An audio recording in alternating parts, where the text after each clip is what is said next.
The sky over New Karachi burned with the color of dying stars.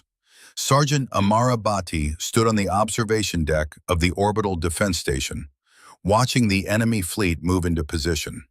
She had seen many things in her 20 years of service, but nothing like this. The collective had arrived 3 days ago. Their ships filled the space around Earth like a swarm of metal insects. They were patient, they were methodical, and they believed humans were nothing more than primitive animals who had stumbled into space travel by accident. Amara pressed her hand against the cold window. Below her, the planetary shield shimmered like a soap bubble around Earth. It was the pride of human engineering. Billions of credits, decades of research. The shield could stop any weapon the galaxy had ever seen, or so everyone believed. "Sergeant Bhatti," a voice called behind her. She turned to see Private Chen approaching, his young face tight with worry. "The captain wants you in the command center." Amara nodded and followed him through the narrow corridors. The station hummed with nervous energy.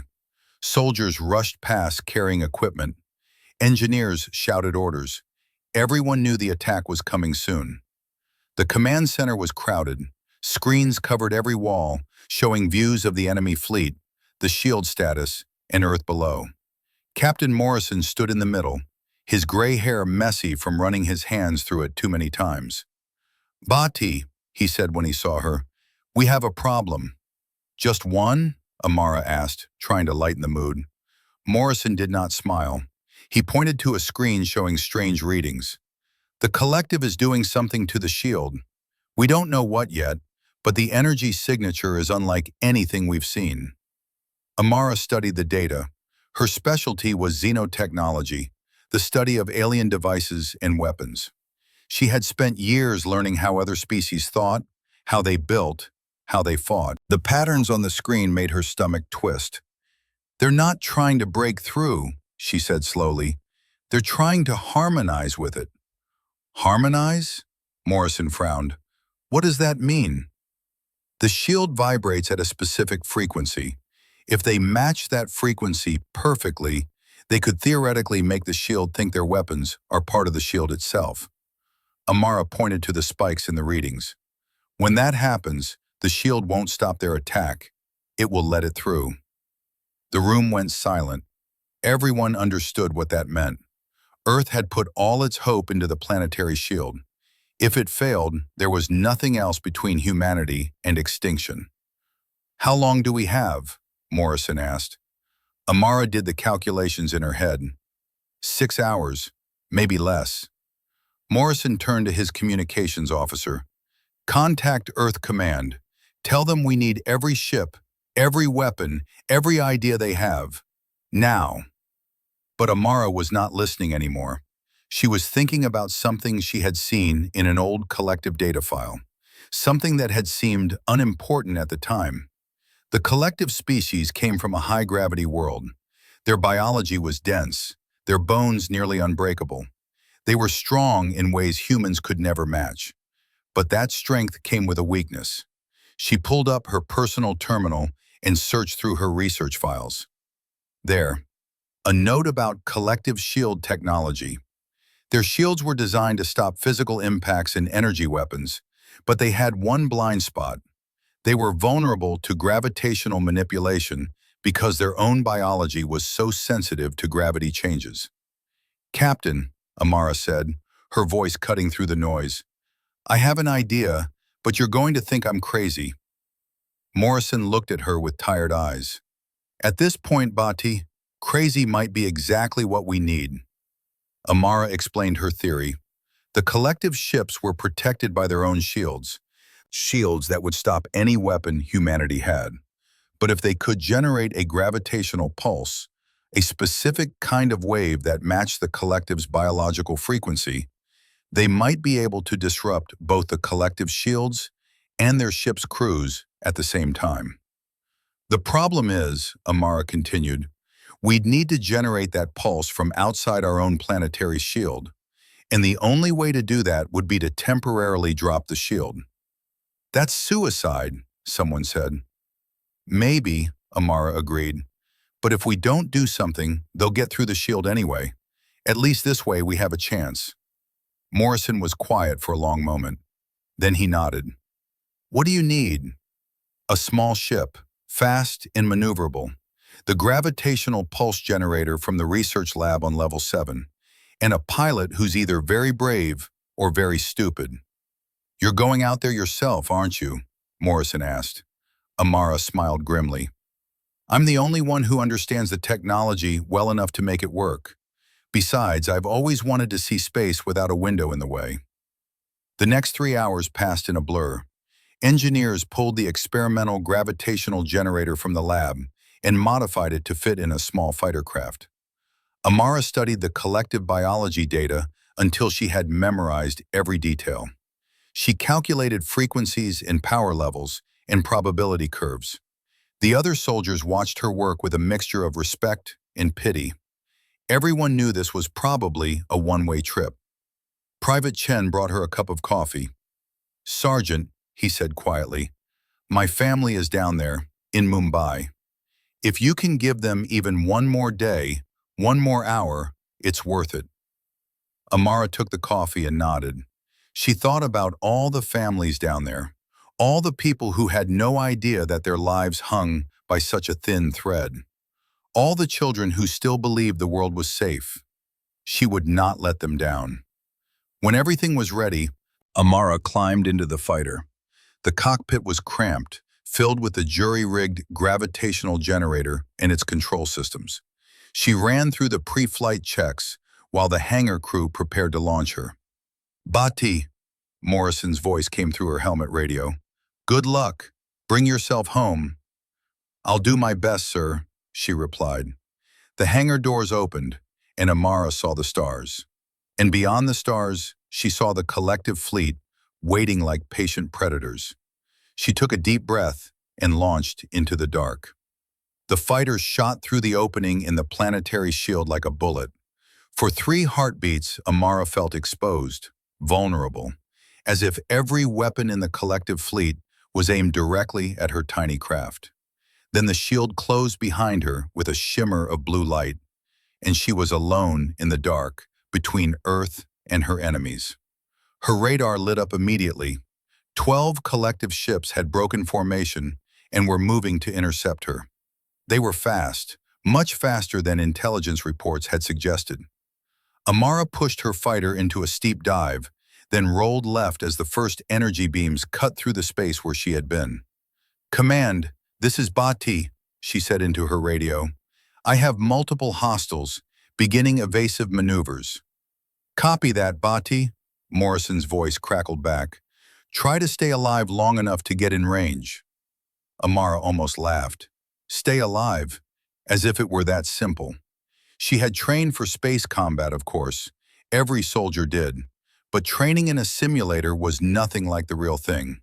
Here, there was no up or down, no ground to orient yourself to, just the stars and the enemy, and the fragile shell of her fighter between her and the endless dark. Another volley of energy beams lit up the space around her. Amara jinked right, then accelerated hard. The G-forces pressed her back into her seat. Her vision started to gray at the edges, but she kept the pressure on. Speed was her only advantage. The collective ships were powerful and well-armed, but they were also big and slow to turn. One of the enemy ships tried to cut her off. Amara saw it coming and flipped her fighter end over end, firing her reverse thrusters. The maneuver was so sudden and unexpected that the collective ship overshot her position by several kilometers. By the time it corrected course, Amara was already heading in a different direction. "Nice flying," Morrison said, "but you're burning through your fuel fast." He was right. Amara checked her gauge. She had maybe 15 minutes of maneuvering fuel left. After that, she would be drifting in a straight line, an easy target for anyone who wanted to take a shot. She pushed the thought away and focused on her mission. The gravitational generator hummed in the space behind her seat. It was ready. All she needed was to get close enough to the main collective fleet to make the pulse effective. Close enough that they could not escape the wave when she triggered it. Close enough that she probably would not escape either. The numbers on her navigation screen ticked down. 5,000 kilometers to optimal range. 4,000. 3,000. More collective ships joined the pursuit. Amara counted 20 now. They filled her rear sensors like angry hornets. Energy beams crisscrossed the space around her fighter, some missing by meters, others by mere centimeters. Her shield absorbed 2 glancing hits, but the third one got through and scorched her port wing. Alarms blared. Amara silenced them and kept flying. "Bhatti, your hull integrity is down to 70%, Morrison said, his voice tight. "Maybe it's time to abort." "Negative," Amara replied. "I'm almost in range." "You won't make it." "Watch me." 2,000 kilometers. Amara could see the main collective fleet now, not just on her sensors but with her own eyes. Their ships were massive, each one the size of a small city. They hung in space like monuments to power and conquest. Their hulls were dark metal covered in strange symbols that glowed with a purple light. Beautiful, in a terrible way. 1,000 kilometers. The pursuing ships opened fire with everything they had. Amara's fighter shook as multiple impacts hit her shield. The generator whined and then failed with a sharp electronic scream. Now she had no protection at all except the thin hull of her craft. She had to do something unexpected, something crazy. Amara killed her main engines completely. Her fighter went silent, coasting forward on momentum alone. The sudden change confused the collective targeting systems for just a moment. Energy beams passed harmlessly through the space where her active engines would have registered. In that moment of confusion, Amara fired her maneuvering thrusters and spun her fighter around so she was flying backward, facing her pursuers. Then she launched her 2 remaining missiles directly at the nearest enemy ship. The collective pilot did not expect missiles. Why would he? Human missiles were slow and easy to shoot down. But these missiles were not meant to hit. They were meant to distract. As the enemy ships focused their weapons on the incoming missiles, Amara flipped her fighter again and fired her main engines at full power. The sudden acceleration pressed her so hard into her seat that she could not breathe. Her vision tunneled. Her ribs felt like they were cracking. But when her vision cleared, she saw her navigation screen show the number she needed. 500 kilometers. Optimal range. "Command," she gasped into her radio. "I'm in position, dropping the shield section now." "Wait," Morrison said. "Bhatti, we're reading massive energy buildup from the collective fleet. They're about to fire on Earth." Amara looked at her tactical display. Morrison was right. The main collective ships were powering up their primary weapons, huge cannons that could vaporize continents. They had finished their harmonization with Earth's shield. In seconds they would fire, and the shield would let their weapons through like it was not even there. She was out of time. "Dropping shield now," Amara said. On the space station, engineers executed her command. A small section of Earth's planetary shield, directly below the collective fleet, flickered and disappeared. It was only a tiny gap, maybe a kilometer wide, but it was enough. Enough for the gravitational pulse to reach the planet's surface and use Earth's own gravity as an amplifier. Amara's hands moved over the controls of the gravitational generator. She had practiced this sequence 100 times in her quarters, but her hands still shook. One wrong frequency and the pulse would do nothing. Or worse, it might feed back through her ship and tear her apart from the inside. She thought about Private Chen's family in Mumbai. She thought about all the families everywhere. She thought about her own mother in Lahore, who had told her not to join the military, who had cried when Amara shipped out to space. Amara pressed the activation button. The gravitational generator screamed to life. Amara felt the wave pass through her body like a ripple in reality itself. Her bones ached. Her teeth vibrated. For a moment she thought she was going to pass out. Then the wave reached the collective fleet. The effect was immediate and devastating. The massive ships lurched as if struck by an invisible hammer. Their shields flickered, showing patterns of interference that looked like oil on water. Inside those ships, Amara knew, The collective crews were experiencing something far worse. Their biology was so sensitive to gravity that even a small change could disorient them. A large change like the one Amara had just generated would be agonizing. "Command," she said, her voice hoarse. "Tell our ships to fire now while their shields are down." She did not wait to hear Morrison's response. Her fighter was already being pulled toward Earth by the gravity well she had just manipulated. The small craft tumbled end over end, completely out of control. Amara tried to correct with her thrusters, but they were not responding. The control panel was dark except for emergency lights. Through the spinning viewport, she caught glimpses of the battle. Human ships, every vessel that Earth had in orbit, were emerging from hiding spots behind the moon and in the asteroid belt. They poured fire into the vulnerable collective fleet. Explosions blossomed in the dark like deadly flowers. They were winning. Against all odds, against an enemy that should have been unstoppable, humanity was winning. But Amara was falling toward Earth with no way to stop. Her fighter heated up as it caught the upper edges of the atmosphere. The hull glowed red, then white. Alarms screamed warnings she could not fix. She had saved Earth, but she was not going home. The heat was unbearable. Amara's flight suit was designed to protect against temperature extremes, but it had limits. She could feel the heat radiating through the fighter's hull, turning the cockpit into an oven. Sweat poured down her face, stinging her eyes. She tried to reach the emergency ejection controls, but her arm felt like it weighed 1,000 kilograms. The fighter continued to tumble through the atmosphere. Through the viewport, Earth spun past again and again. Blue ocean, brown land, white clouds. The planet looked so peaceful from up here, so beautiful. It was hard to believe that minutes ago, it had been seconds away from destruction. "Bhatti, respond!" Morrison's voice cut through the static in her helmet. "Amara, can you hear me?" "I hear you," she managed to say. Her throat was raw from the heat and the smoke filling the cockpit. "Hull breach, systems failing. I'm coming in too fast." "We're tracking you. You're going to hit somewhere over the Pacific. Can you eject?"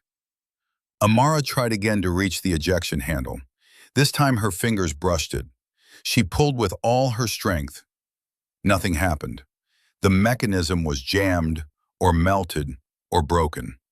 It did not matter which, the result was the same. "Negative on ejection," she said. "Controls are dead." There was a pause, then Morrison spoke again, and his voice was different, softer, sad. "It was an honor serving with you, Sergeant." Amara laughed, though it came out more like a cough. "Don't write my obituary yet, Captain. I'm not dead until I'm dead." But she was going to die. She knew it.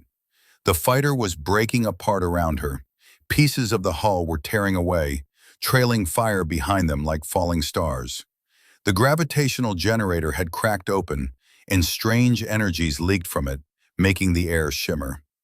Strange energies. An idea formed in Amara's mind. It was a terrible idea. An idea so dangerous that under normal circumstances, she would never consider it. But these were not normal circumstances. She was already dead. What did she have to lose? The gravitational generator was still active, still connected to Earth's gravity well. The pulse she had sent had used Earth's gravity as an amplifier, creating a wave strong enough to affect the collective fleet. But the connection worked both ways. If she reversed the settings, if she pulled instead of pushed, she might be able to use Earth's gravity to slow her descent. Might. Maybe. Possibly. The control panel for the generator was behind her seat, in what was left of the cargo compartment. Amara unbuckled her harness and pulled herself around, fighting against the G-forces and the tumbling motion of the fighter. The cockpit was filling with smoke. She could barely see. Her hands found the generator controls. They were hot enough to burn, but she ignored the pain. She keyed in the reverse sequence, her fingers working from memory because she could not read the display through the smoke. The generator whined, then it screamed. Then it did something that should have been impossible. It began to pull at the gravity well beneath her, creating a localized field that pushed against Earth's natural pull. The fighter lurched. The tumbling slowed. For a moment, just a moment, Amara thought it was going to work. Then the generator exploded. The blast was not like a normal explosion. It was gravity tearing itself apart. Amara felt her body stretch and compress at the same time. She felt like she was being pulled in every direction at once. The fighter disintegrated around her, pieces spinning away into the atmosphere. And Amara fell. But something was wrong. She was falling, yes, but not fast, not nearly as fast as she should be. The explosion had created some kind of gravitational anomaly around her, a bubble that was slowing her descent. She was still falling, still going to hit the ocean eventually, but at a speed she might actually survive. Might, maybe, possibly. The wind screamed past her. Without the fighter's hull, she was exposed to the full force of atmospheric re-entry. Her flight suit was burning. Her skin felt like it was on fire, but she was alive. Still alive. She tried to spread her arms and legs to slow her fall even more. The G-forces were incredible. Every movement took all her strength. But gradually, painfully, she managed to get into a stable position, falling flat rather than tumbling. The Pacific Ocean spread out below her. From this height, it looked like a vast blue mirror. She could see the curvature of the Earth at the horizon. She could see weather patterns moving across the surface like slow ghosts. It would have been beautiful if she had not been falling toward it at terminal velocity. Amara reached for her emergency beacon and activated it. If she survived the impact, she wanted someone to be able to find her body. She thought about her mother again. At least her mother would know what happened. At least there would be closure. The ocean rushed up to meet her. Amara took a deep breath and crossed her arms over her chest. She had read once that this was the best position for high-altitude water impact. It probably would not matter. Hitting water from this height was like hitting concrete. But it gave her something to focus on besides the terror. 300 meters. 200. 100. The gravitational anomaly flickered and died. Suddenly, Amara was falling at full speed again. The ocean's surface looked hard and sharp and unforgiving. She closed her eyes. The impact drove all the air from her lungs. She felt her ribs crack. Her left arm snapped like a dry stick. Pain exploded through her body in waves that made her want to scream. But she had no air to scream with. Then she was underwater, sinking into the cold, dark depths. The ocean swallowed her like she had never existed. But the human body is remarkably hard to kill. Amara's survival instincts kicked in, overriding the pain and the shock. She kicked with her legs, even though every movement was agony. She pulled with her one good arm, even though she could barely feel it. Up. She had to go up, had to reach the surface, had to breathe. The water was dark. She could not tell which way was up. Panic started to set in. Her lungs burned. Her vision filled with stars that were not real stars, just her brain dying from lack of oxygen. Then she saw light. Dim and wavering, but light. The surface. Amara kicked harder. Her legs felt like they were made of lead. Her broken arm trailed uselessly at her side. But she kicked and pulled and fought with every last bit of strength she had. Her head broke the surface. She gasped in air, coughed up seawater, gasped in more air. Waves washed over her face, and she had to fight to keep her head above water. Her flight suit was weighing her down, pulling her under. With her one good hand, she managed to release the suit's seal and struggle out of it. It sank away into the depths. Now she floated in just her undergarments, broken and burned, but alive. Alive. The sky above was blue and clear. The battle was over. She could not see any more explosions or ships. Either humanity had won, or the collective had destroyed everything, and there was nothing left to fight over. She hoped it was the former. She hoped her sacrifice had meant something. A wave lifted her up, and she saw something in the distance. A ship. A human ship, gray and angular and beautiful. It was heading in her direction, probably following her beacon signal. Amara tried to wave with her good arm, but she was too weak. She could barely keep her head above water now. The adrenaline was wearing off, and the pain was overwhelming. Shock was setting in. She started to sink below the waves again. This time she did not have the strength to fight it. The water closed over her head, and she felt herself drifting down into the dark. But hands grabbed her. Strong hands pulled her up, back toward the light. She broke the surface again and saw faces. Human faces. Rescuers in diving suits who had jumped from the ship to save her. "We've got you," one of them said. "Stay with us. Stay awake." Amara tried to respond, but her mouth would not work. Everything was fading. The faces, the sky, the pain, all of it bleeding away into a soft gray nothing. Her last thought before unconsciousness took her was simple. "We won. Earth is safe." Then the darkness swallowed her completely. Amara woke to the sound of machines beeping. Her eyes felt heavy, glued shut. She forced them open and immediately regretted it as bright lights stabbed into her vision. She groaned and tried to turn her head away. "Easy," a voice said. "Don't move too much. You're pretty banged up." Amara blinked until her vision cleared. She was in a medical bay, surrounded by monitoring equipment. A young doctor in a white coat stood beside her bed, checking one of the displays. Beyond him, she could see other beds with other patients, all of them injured soldiers. "Where am I?" Her voice came out as a rough whisper. "Medical frigate Nightingale," the doctor replied. He had kind eyes and tired smile. "You've been unconscious for 2 days. Your body needed the rest after what you went through." 2 days. Amara tried to process that. The last thing she remembered was sinking under the waves, rescue divers pulling her up. Everything after that was blank. "Earth?" she asked. "The battle?" The doctor's smile grew wider. "Earth is fine. You won. The collective fleet was destroyed. Some ships escaped, but the main force is gone. They're retreating from this entire sector." Relief flooded through her so strongly that tears formed in her eyes. They had won. Her crazy plan had actually worked. Earth was safe. "How many did we lose?" she asked. The doctor's smile faded. "Too many. 16 ships destroyed. Over 3,000 casualties. But it could have been billions.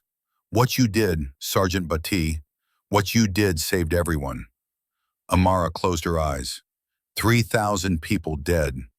She thought about their families, about the loved ones who would never see them again. Victory always had a price. She just wished the price was not so high. "Your injuries," the doctor continued, "are extensive but not life-threatening. 4 broken ribs, broken left arm, second and third degree burns over 30% of your body, severe bruising, mild concussion. You'll need physical therapy for months, but you'll recover fully." Amara looked down at herself. Her left arm was in a cast. Bandages covered most of her visible skin. She tried to wiggle her fingers and gasped as pain shot up her arm. "I told you not to move too much," the doctor said, but his tone was gentle. "The bones need time to heal. We've accelerated the process with cellular regeneration treatments, But you still need to be careful. Over the next week, Amara learned what had happened after she fell. The human fleet, seeing the collective shields down, had pressed their advantage. They had targeted the enemy ship's engines and weapon systems, crippling them. Some collective vessels had tried to flee, but Earth's defense forces had pursued them, destroying all but a handful. The victory had come at the last possible moment. Analysis of the collective weapons showed they had been 3 seconds away from firing when Amara's gravitational pulse hit them. 3 seconds between survival and extinction. The news called her a hero. Earth Command promoted her to lieutenant.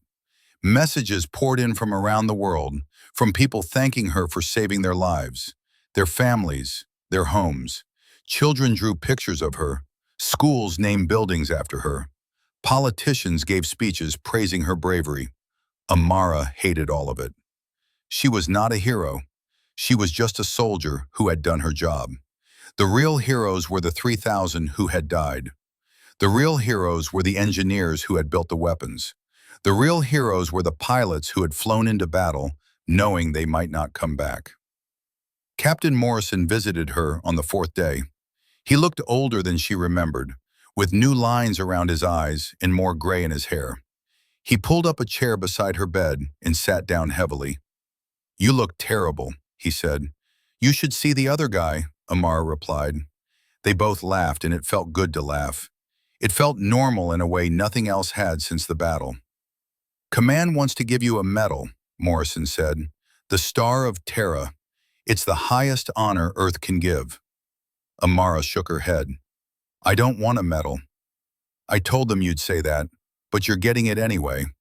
There's going to be a ceremony in Geneva next month. The Secretary General himself will present it. I'll be in physical therapy next month. They'll work around your schedule." Morrison leaned forward, his expression serious. "Listen, Amara, I know you don't like the attention. I know you think you were just doing your job. But what you did matters. Not just because you saved Earth, but because you showed the galaxy what humans are capable of. You showed them we don't give up. We don't surrender. We find a way to win, even when the odds are impossible." Amara was quiet for a moment. Then she asked, "Have you heard anything from the collective? Any response?" Morrison nodded. "They sent a message yesterday. It was brief. They acknowledged their defeat and withdrew their claim on this sector of space. But more than that, they asked for negotiations. They want to establish diplomatic relations." "They want to make sure we don't come after them," Amara said. "Probably, but it's still a start. The war is over, Amara, really over, and it's over because of you." After Morrison left, Amara lay in her bed and thought about the future. The collective had been the greatest threat humanity had ever faced. With them gone, Earth could finally breathe, could finally focus on exploration and growth instead of just survival. But Amara knew it would not last. There were other species out there, other threats. The galaxy was a dangerous place, and humanity was still young, still learning. This victory was just the beginning. She thought about her gravitational pulse, about the technology she had used. It was experimental, unstable, dangerous, but it had worked. And if it could work once, it could work again. Maybe humanity could develop it further, turn it into a proper weapon instead of a desperate gamble. Or maybe that was the wrong lesson to learn. The doctors told her she could have visitors now that she was more stable. Private Chen was the first to come. He brought flowers and a card signed by everyone on the space station. His eyes were red when he saw her, and his voice shook when he spoke. "My family," he said, "they're alive because of you. My mother, my father, my little sister, they're all alive." "I'm glad," Amara said simply. "I don't know how to thank you." "You don't need to thank me. Just live a good life. Make it count." More visitors came over the following days. Fellow soldiers, engineers she had worked with, people she barely knew who wanted to shake her hand and tell her she was amazing. Amara smiled and nodded and said thank you, but inside she felt hollow. She kept thinking about the 3,000 who had died. She kept wondering why she had survived when so many others had not. It did not seem fair. It did not seem right. On the 10th day, a visitor came who was not in uniform. She was an older woman with gray hair and dark eyes, wearing civilian clothes. She walked slowly, using a cane, and when she got close to Amara's bed, she smiled. "Do you remember me?" the woman asked. Amara studied her face and felt a shock of recognition. "Dr. Patel, you taught my xenotechnology course at the academy." "I'm surprised you remember. That was almost 20 years ago." "You were my favorite teacher. You made me love studying alien cultures." Dr. Patel sat down, moving carefully. "I heard what you did, how you used your knowledge of collective biology to find their weakness. That's exactly what I hope my students would do with what I taught them. Use knowledge as a weapon when weapons alone are not enough." It was a lucky guess, Amara said. No, it was years of study and hard work. It was your mind being prepared for the moment when it mattered most. Dr. Patel leaned on her cane. I came here to tell you something. Earth Command has asked me to develop a new training program, advanced xenotechnology for military applications. They want to create a whole unit of soldiers who think like you do, who understand our enemies well enough to find their weaknesses. That sounds like a good idea. I want you to help me design it, and when you recover, I want you to help me teach it. Amara started to refuse, but Dr. Patel held up a hand. I know you want to go back to regular duty. I know you don't want to be treated special. But think about it. You have knowledge and experience that could save thousands of lives. Millions. How many soldiers could you train who might go on to do what you did? How many Earths could you save? Amara thought about Private Chen's family. She thought about all the families everywhere. She thought about future threats, future battles, future soldiers who would need every advantage they could get. I'll think about it, she said. Dr. Patel smiled. That's all I ask. That night, alone in the medical bay, Amara made her decision. She would accept the teaching position. She would help train the next generation. It was not the future she had imagined, but maybe it was the future she was meant for. After all, she had already done the impossible once. Who knew what else she might accomplish? 3 months later, Amara stood in front of a class of 30 students at the new Xenotechnology Combat Institute. Her left arm was out of the cast now, though it still ached when it rained. The burns had healed, leaving only faint scars that the doctors said would fade with time. She felt stronger than she had in the hospital, but also more tired. Teaching, she had discovered, was exhausting in ways combat never was. The students stared at her with a mixture of awe and nervousness. They were all volunteers, hand-picked from the best and brightest of Earth's military. They knew who she was. They knew what she had done. That made everything harder. They expected her to be superhuman when all she wanted was to be a normal instructor. Today we're going to talk about the Zorathi Empire, Amara said, bringing up a holographic display. The image showed an alien species that looked like a cross between an octopus and a wolf. Who can tell me something about Zorathi biology? A young man in the front row raised his hand. They have distributed nervous systems, no central brain. If you cut off one of their limbs, it can keep functioning independently. Good. What does that tell us about fighting them? The students thought. A woman in the back spoke up. Headshots won't work? Exactly. Standard tactics that rely on targeting the head or central body mass will be ineffective. You need to incapacitate the entire organism, not just part of it.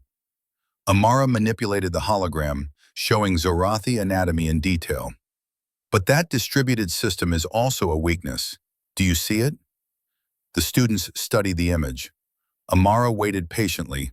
This was how Dr. Patel had taught her, by asking questions instead of just giving answers. It forced students to think, to make connections on their own. Finally, a student in the middle row spoke. Communication. If the parts are distributed, they need some way to coordinate. Disrupt that communication, and the whole system falls apart. Exactly right. The Zorathi use a form of bioelectric signaling between body segments. A targeted electromagnetic pulse at the right frequency would paralyze them completely. Amara smiled. You see, every biology has advantages and disadvantages. Our job is to learn them all. The class continued for 2 more hours. Amara covered 3 more species, each time guiding the students to discover the relevant tactical information themselves. By the end, they looked tired but excited. This was what she loved about teaching. Watching minds grow and expand, watching people learn to think in new ways. After class, Dr. Patel waited for her in the hallway. The older woman smiled as Amara approached. You're a natural teacher, Dr. Patel said. The students love you. They're terrified of me. That too, but terror fades. Respect lasts. Dr. Patel fell into step beside Amara as they walked through the Institute's corridors. "I wanted to tell you that Earth Command is pleased with the program. They've authorized funding for 3 more classes next year." "That's good news." "There's something else. We've received requests from the other human colonies. Mars wants to start their own xenotechnology program. So does Titan Station and New Beijing. They all want you to help set them up." Amara stopped walking. "I can't be in 4 places at once." "I know, but you could train the trainers. Spend a few months at each location, get their program started, then return here." It made sense. It was logical. But the thought of traveling to all those places, of being away from Earth for extended periods, made Amara's chest tight. She had spent so much time in space already. She had nearly died in space. Part of her wanted to stay on solid ground forever. "I'll think about it," she said. Dr. Patel nodded and did not push. She had learned when to give Amara space. That evening, Amara returned to her small apartment near the Institute. It was basic military housing, nothing special, but it was hers. She had decorated it with a few plants and some photos of her family. Her mother smiled at her from one frame, and Amara felt a pang of guilt. She had not visited home in months. The medal ceremony and recovery and new job had consumed all her time. She made herself a simple dinner and sat by the window, looking out at the city lights. Geneva was beautiful at night. Peaceful. It was hard to believe that a few months ago, this entire planet had been seconds away from destruction. Her communication terminal beeped. A video message. Amara opened it and saw Captain Morrison's face. "Lieutenant Bhatti," he said, his expression serious. "I hope I'm not interrupting your evening. I have some news you should hear. The collective has requested a formal meeting. They want to negotiate a treaty. More importantly, they want to meet you." Amara felt her stomach drop. "Me? Why?" "They say you're the one who defeated them. In their culture, that makes you a person of significance. They believe any treaty should be negotiated by those who prove themselves in battle." Morrison paused. "Command wants you to be part of the delegation. You'd be one of 5 humans at the table. It would be a chance to shape the future of human collective relations." Amara did not know what to say. She had defeated the collective through a desperate gamble and good luck. She was not a diplomat. She was not qualified to negotiate treaties that would affect billions of lives. But as she thought about it, she realized something. She understood the collective better than almost anyone. She had studied their culture, their biology, their psychology. If anyone could anticipate how they would negotiate, what they would want, what they would concede, it was her. "When?" she asked. 2 months. The meeting will be held on a neutral space station. You'd leave in 6 weeks to prepare." "I'll do it." Morrison smiled. "I thought you might. I'll send you the details." After the message ended, Amara sat in silence for a long time. Her life had changed so much in just a few months. From a simple sergeant doing research, to a hero, to a teacher, and now to a diplomat. It felt like she was being swept along by a current too strong to resist. But maybe that was okay. Maybe this was where she was meant to be. The next 6 weeks passed in a blur of preparation. Amara studied everything she could about collective culture and diplomatic protocols. She attended briefings with Earth's top diplomats and strategists. She practiced negotiation scenarios until she could predict every likely outcome. She also continued teaching, squeezing in classes whenever she could. The students sensed something was different, that their instructor was distracted, but they did not know why.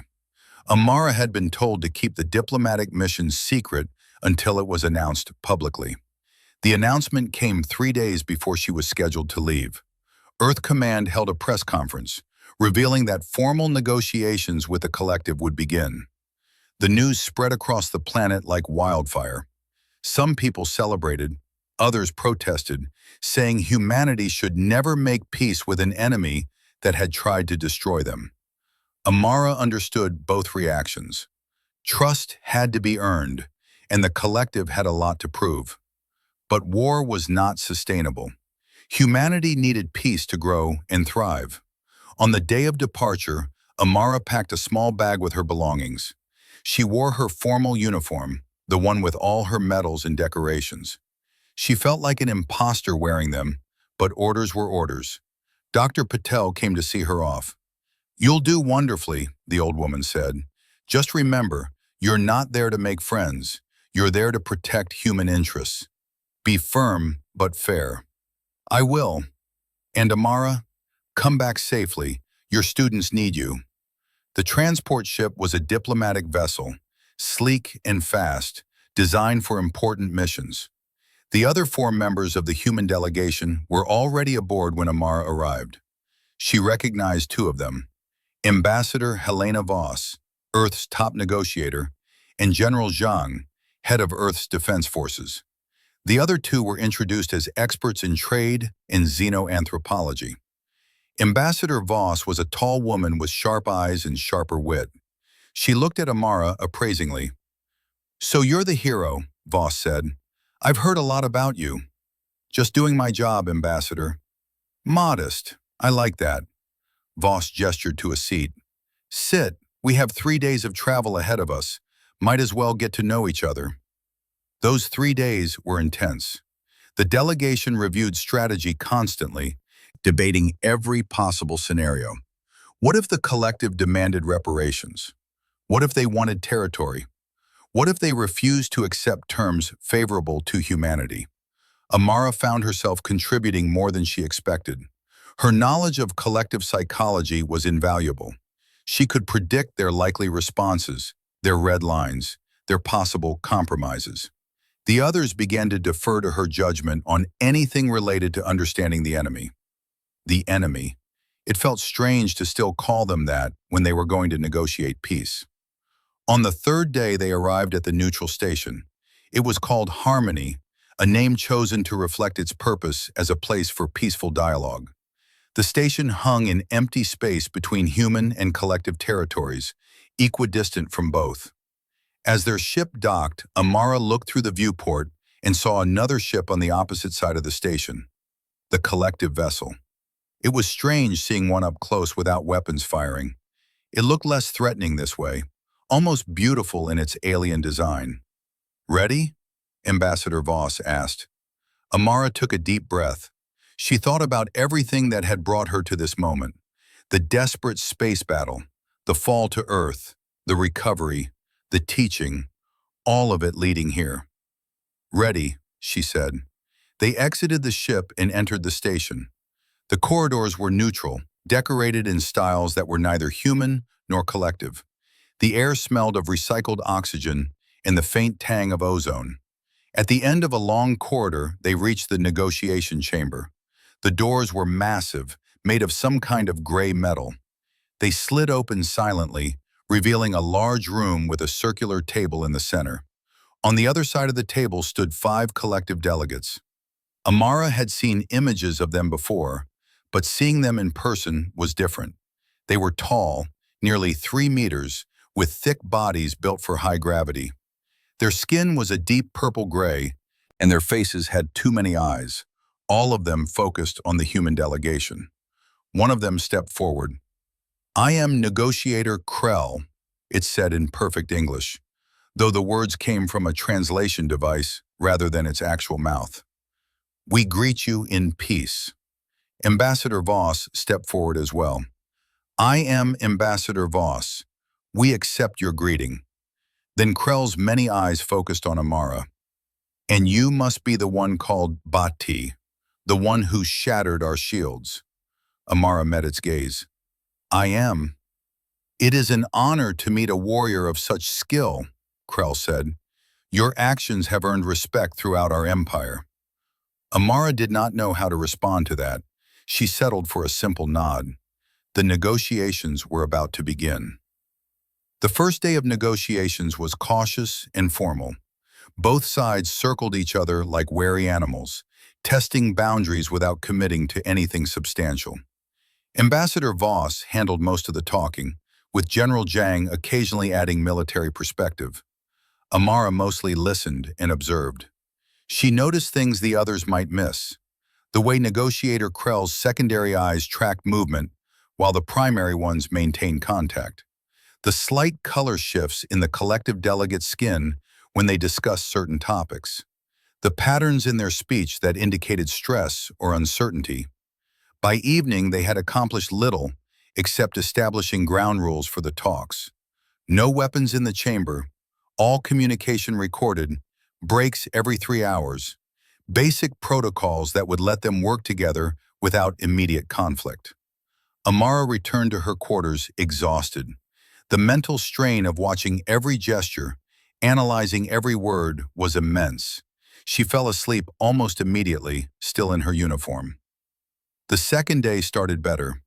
Ambassador Voss proposed a framework for discussion: territory, trade, military limitations, and mutual defense. The collective delegates agreed, though Amara noticed Krell's skin darkening slightly when military limitations were mentioned. A sign of discomfort, according to her research. "We accept this framework," Krell said, "but we propose additions: cultural exchange, scientific cooperation, long-term stability measures." Voss glanced at Amara, who gave a small nod. The additions were reasonable and showed the collective wanted lasting peace, not just a temporary ceasefire. "Agreed," Voss said. "Let us begin with territory." The territorial discussion was complex. The collective wanted to maintain control of systems they had claimed before the war. Humanity wanted those systems returned, arguing they had been taken by force. Back and forth they went, neither side willing to concede much.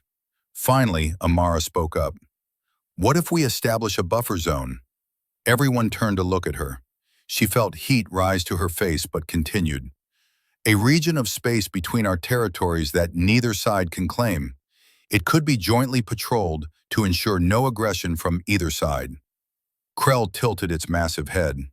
"This has merit, but who would govern this buffer zone?" "Neither of us," Amara said. "We could invite neutral species to oversee it, make it a free zone for trade and travel." The collective delegates conferred among themselves in their own language, a series of deep rumbles and clicks that Amara's translator could not fully decode. Finally, Krell turned back. "We find this acceptable as a starting point for discussion." Ambassador Voss smiled slightly. "As do we." They spent the rest of the day working out details of the buffer zone, how large it would be, which systems it would include, what rules would govern it. The discussion was tedious, but progress was being made. During a break, General Zhang pulled Amara aside. "Good thinking on the buffer zone. That could have gone in circles for days." "I just suggested what made sense," Amara said. "That's what good strategy is. Seeing the obvious solution that everyone else misses because they're too focused on winning." That night, Amara studied reports from Earth. Public opinion on the negotiations was mixed. Some people praised the progress. Others called it surrender, saying humanity should demand more from their defeated enemy. Politicians argued on news programs. Protesters gathered in major cities both for and against the talks. Amara understood their frustration. The collective had tried to wipe out humanity. They deserved punishment, not negotiation. But punishment would lead to more war eventually. Peace was harder, but more important. The third day brought new challenges. They began discussing military limitations. The collective wanted humanity to limit its development of gravitational weapons, citing Amara's device as an example of dangerous technology.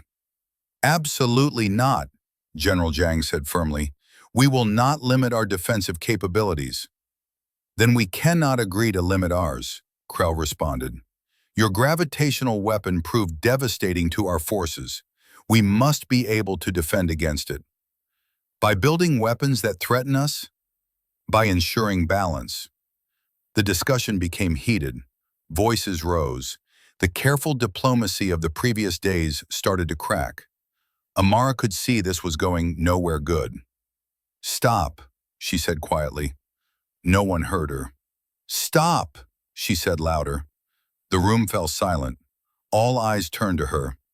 "The gravitational device I used was not a weapon," Amara said. It was a research tool that I modified in desperation. It nearly killed me. Building more would be wasteful and dangerous for both sides. But the principle remains, Krell said. The technology exists.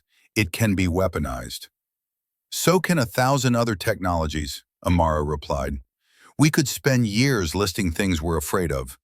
Or we could agree that neither side will develop weapons specifically designed to target the other's biological weaknesses. No gravitational weapons from us, no atmospheric bioagents from you. There was a pause. Then Krell's skin shifted to a lighter shade. This seems fair. General Zhang looked like he wanted to argue, but Ambassador Voss put a hand on his arm. It's a reasonable compromise. The rest of the day went more smoothly. They agreed on mutual weapons limitations, verification protocols, and emergency communication channels. Real progress was being made. On the fourth day, they discussed cultural exchange.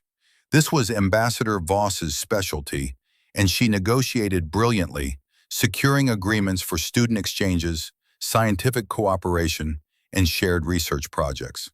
The collective delegates seemed genuinely interested in learning about human culture, which surprised Amara. You are puzzling to us, Krell admitted during a break. Your species is physically weak. Your technology is inferior to ours. Yet you defeated us. We wish to understand how.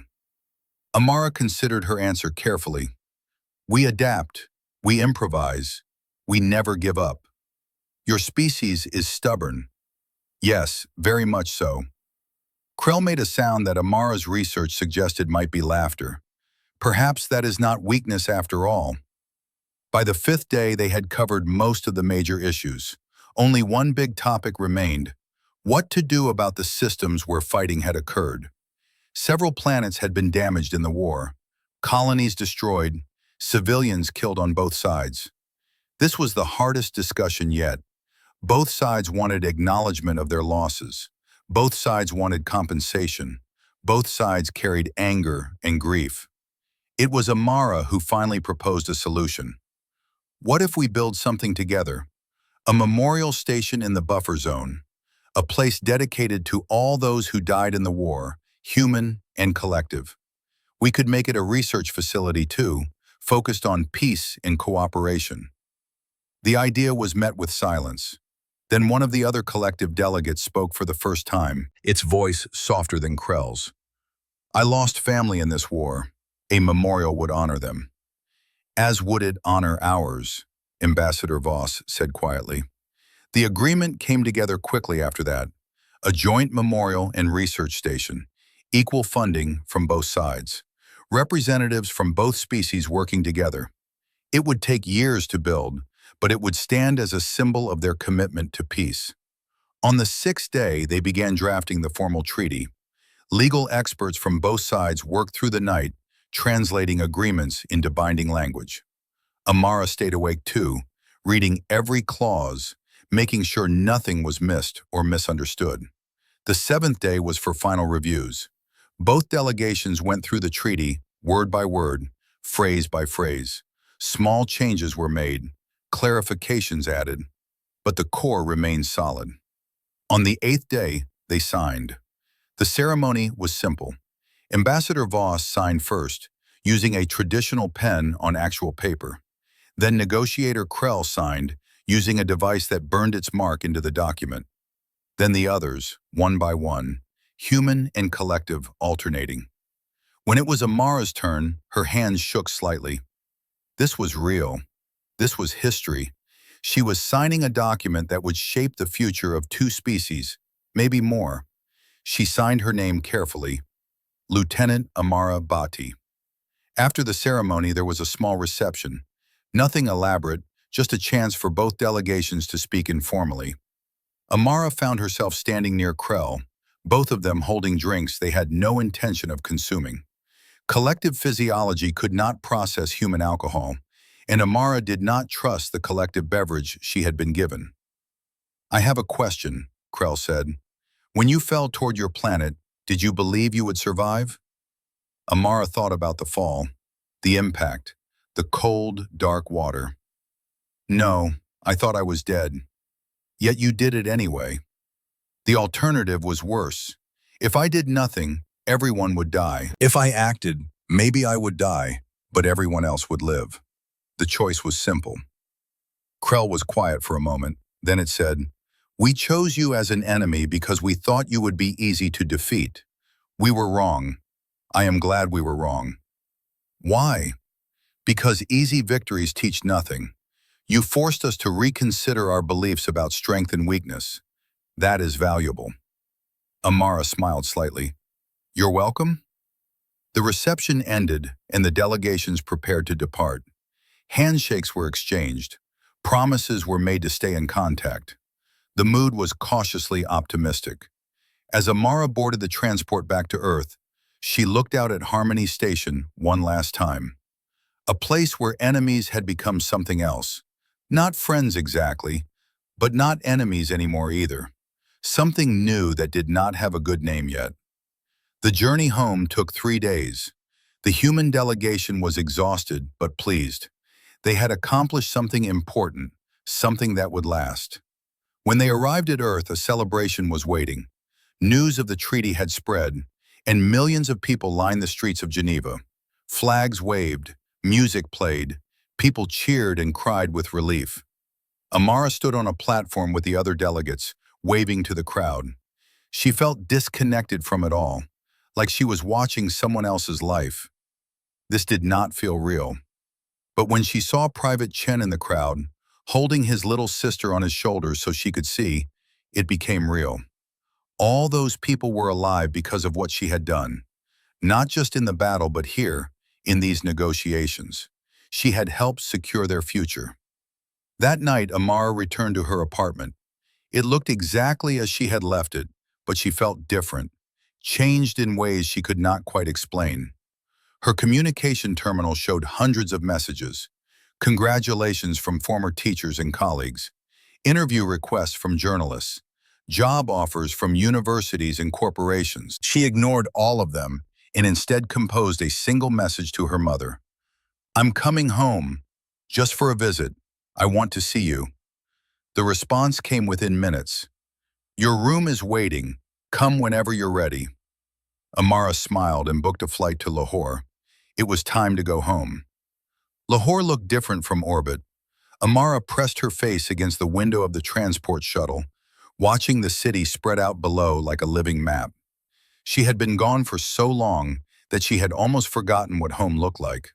The narrow streets, the old buildings mixed with new towers, the river cutting through the middle like a silver thread. Her mother was waiting at the landing pad. Amara saw her before the shuttle even touched down, small and gray-haired and perfect. The moment the doors opened, Amara was running, forgetting her dignity and her rank, and everything except the need to hug the woman who had raised her. "Ammi," she said, using the word she had not spoken in years. "Mother." "My baby," her mother replied in Urdu, holding her tight. "My brave, foolish baby."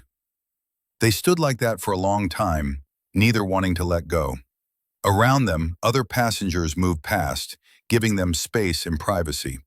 Finally, her mother pulled back and looked at her with tears in her eyes. "You're too thin. They're not feeding you enough." Amara laughed. "I'm fine, Ami, really. Come, I've made your favorite foods, everything you loved as a child." The house was exactly as Amara remembered, small but comfortable. Photos covered every wall, showing her at various ages. Her graduation from the academy, her first posting, her receiving commendations. Her mother had kept track of everything. Over dinner, they talked about small things, the neighbors, the weather, family gossip about cousins and aunts and uncles Amara barely remembered. Her mother did not mention the war or the negotiations or the medal. It was clear she wanted this to be normal, just a daughter visiting her mother. But eventually, when the dishes were cleared and they sat together drinking tea, her mother's expression grew serious. "Tell me the truth," she said. "Are you well? Truly well?" Amara thought about lying, but this was her mother, the woman who had raised her alone after her father died. The woman who had supported her decision to join the military, even though it meant years apart. She deserved honesty. I have nightmares, Amara admitted, about falling, about drowning. Sometimes I wake up and can't breathe because I think I'm underwater. Her mother reached across and took her hand. Have you talked to anyone about this? The military doctors cleared me for duty. They said I'm fine. Doctors can say whatever they want. I'm asking if you're fine. Amara was quiet for a moment. Then she shook her head. No, I'm not fine, but I'm managing. Managing is not living, my daughter. You've done so much for so many people. Now you need to do something for yourself. Get help. Talk to someone who understands trauma. Maybe after my next assignment. No. Now. Her mother's voice was firm. You've saved the world. You've made peace with enemies. These things are important, but so are you. Your health, your happiness, your future. Don't sacrifice those for duty. They talked late into the night. Her mother told stories about Amara as a child, about the trouble she had caused and the questions she had always asked. Amara found herself laughing more than she had in months. It felt good to laugh. It felt good to be just Amara again, not Lieutenant Bhatti the hero. Over the next week, Amara did nothing related to work. She walked through the old markets where she had played as a child. She visited her father's grave and told him about everything that had happened. She ate street food and watched cricket matches and let herself just exist without purpose or mission. Her old friends from school wanted to see her, but Amara found she could not face them. They would ask questions she did not want to answer. They would treat her differently, like a celebrity instead of a person. So she made excuses and stayed home. On the fifth day, her mother sat her down at the kitchen table. I've made you an appointment. What kind of appointment? With Dr. Rashid. He's a therapist who specializes in combat trauma. He's helped many soldiers. Amara wanted to refuse. She wanted to say she was fine, that she did not need help. But looking at her mother's face, seeing the concern and love there, she could not say no. Okay, she said, I'll go. Dr. Rashid's office was in a quiet building near the university. He was younger than Amara expected, with kind eyes and a gentle manner. He did not ask her to talk about the battle right away. Instead, they talked about her childhood, her decision to join the military, her years of service before the war. By the third session, Amara found herself telling him about the fall, about thinking she was going to die, about the impact with the water and the pain and the darkness. She cried while telling it, something she had not allowed herself to do before. You experienced something called near-death trauma, Dr. Rashid explained. Your brain thought you were dying. Even though you survived, part of your mind is still stuck in that moment, still preparing for death. That's why you have nightmares and breathing problems. How do I fix it? Time, processing, letting yourself feel what you felt instead of pushing it away. He leaned forward. You're a soldier, Lieutenant. You're trained to push past fear and pain to complete missions. That's valuable in combat. But now the mission is over. You need to let yourself be afraid. You need to let yourself hurt. The therapy continued over 2 weeks. Some sessions were hard. Some made Amara angry at herself for being weak. But slowly, gradually, she started to feel better. The nightmares came less often. The breathing problems eased. Her mother was proud of her for getting help. Strength is not just about fighting, she said. It's also about knowing when to heal. Near the end of her visit, Amara received a message from Dr. Patel. The institute needed her back. A new class was starting, and there were questions only she could answer. Amara felt torn. Part of her wanted to stay in Lahore forever, safe and comfortable. But another part knew her work was not finished. You have to go, her mother said when Amara told her. This is your calling, but promise me you'll take care of yourself. Promise me you'll come back and visit.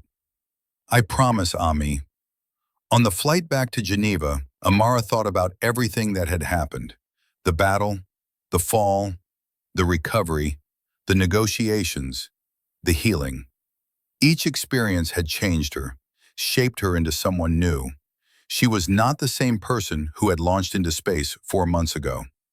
But maybe that was okay. Maybe change was necessary. Maybe she needed to become someone new to handle the life she now had. When she arrived at the Institute, her students greeted her with applause. They had heard about the treaty, about her role in the negotiations. They peppered her with questions about the collective, about the station, about what it was like to sit across from former enemies. Amara answered their questions honestly. She told them about negotiator Krell, about the compromises required for peace, about how understanding your enemy was just as important as knowing how to fight them. Some of you will face combat, she told the class. Some will negotiate peace. Some will do both. Whatever you do, remember that our enemies are not monsters. They're beings with their own cultures, their own fears, their own reasons for fighting. Understanding that doesn't make you weak. It makes you wise. The students listened intently, taking notes, asking follow-up questions. Amara felt energized teaching again. This was where she belonged, at least for now. After class, Dr. Patel approached her. The collective has made a request. They want to send students to our program, exchange officers who would study alongside our soldiers. Amara was surprised. That's bold.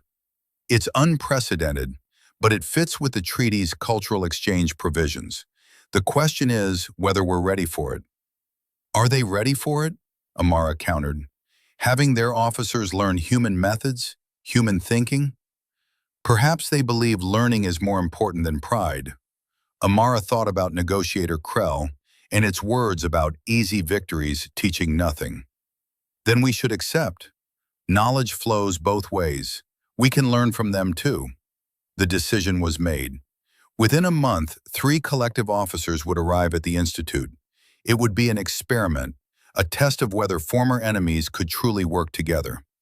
Amara volunteered to be their primary instructor. Some people thought this was strange, having the person who had defeated them teach them. But Amara saw it differently. Who better to bridge the gap than someone both sides respected? The preparations were complex. The Institute had to modify facilities to accommodate collective physiology. High-gravity areas for exercise, different atmospheric controls, food that their biology could process. It was expensive and time-consuming, but Earth Command approved the budget. Interest in the program exploded. Applications flooded in from soldiers all over Earth and the colonies. Everyone wanted to be part of the first truly integrated human collective class. Dr. Patel had to limit enrollment just to keep class sizes manageable. 2 weeks before the collective students were scheduled to arrive, Amara received another message from Captain Morrison.